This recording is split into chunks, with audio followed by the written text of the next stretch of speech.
गरीब परिवार के छात्र जीवन की कहानी। रामू एक छोटे से गांव में रहने वाला एक गरीब परिवार का छात्र था। उसके पिता खेतों में मजदूरी करते थे और मां घरों में बर्तन धोकर परिवार चलाती थी। घर की आमदनी बहुत कम थी, लेकिन रामू के सपने बहुत बड़े थे। वह रोज फटी हुई किताबें और पुरानी कॉपी लेकर स्कूल जाता था।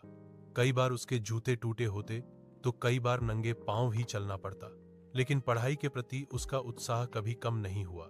स्कूल में कुछ बच्चे उसकी गरीबी का मजाक उड़ाते थे, पर रामू चुपचाप सब सह लेता।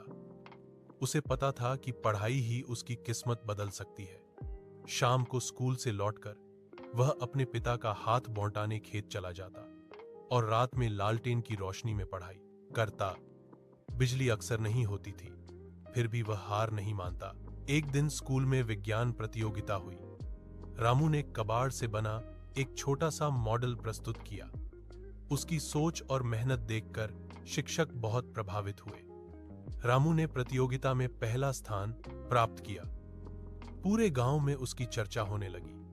उसी दिन प्रधानाचार्य ने उसे छात्रवृत्ति दिलाने में मदद की। छात्रवृत्ति मिलने से रामू की पढ़ाई आसान हो गई। अब उसके पास नई किताबें थीं और आगे पढ़ने का हौसला भी। उसने मन ही मन ठान लिया कि वह पढ़ लिखकर अपने माता पिता की मेहनत का कर्ज उतारेगा। सालों की मेहनत के बाद रामू एक अच्छा अफसर बना। उसने सबसे पहले अपने माता पिता के लिए पक्का घर बनवाया और गांव के बच्चों के लिए एक छोटा पुस्तकालय खुलवाया।